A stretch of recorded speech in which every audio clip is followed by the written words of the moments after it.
Yo, there's a boy.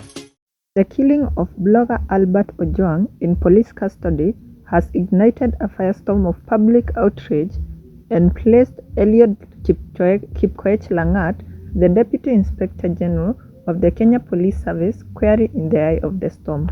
Langat, whose personal complaint against Ojwang initiated the arrest, is now facing mounting calls for his resignation and even arrest, stemming from the suspicious circumstances of the blogger's death. Should Langat yield to these demands and resign from this powerful post, a complex web of immediate and long-term implications would invariably await him. The most direct outcome of a resignation would be Langat's immediate relinquishment of one of the most senior positions within the national security apparatus. DIG, the commands of a vast operational force, wields significant influence over policing strategy and holds a pivotal role in maintaining law and order across the country.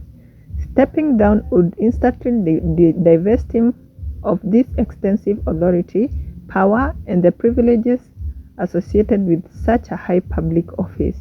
It would mark an abrupt end to a distinguished career within the police force, fundamentally altering his professional standing.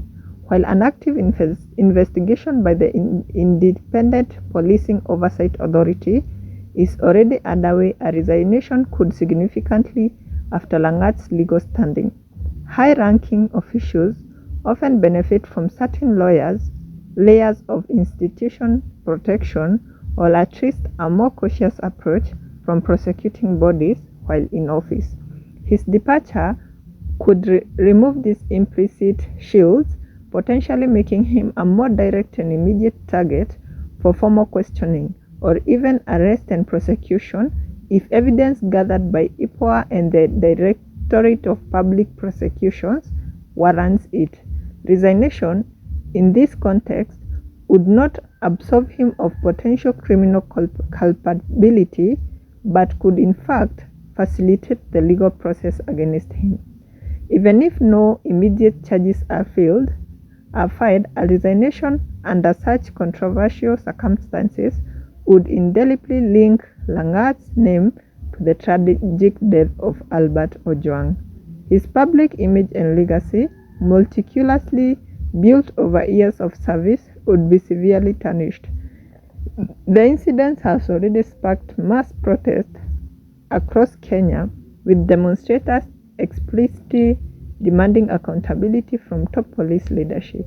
Should he resign, Langat would likely be remembered not just for his years as DIG, but primarily for his connection to this contentious death, enduring intense public scrutiny and a cloud of suspicion for the foreseeable future.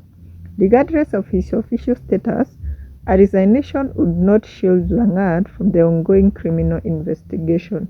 IPOA has already named 5 police officers involved in Ojwang's arrest and transfer, and a post-mortem report indicates that Ojwang suffered injuries consistent with assault.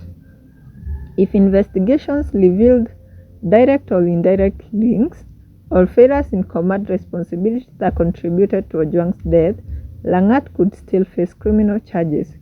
Calls from political figures like Rigathi Gachagua for his arrest underscore the severity of the legal exposure he faces regardless of his position.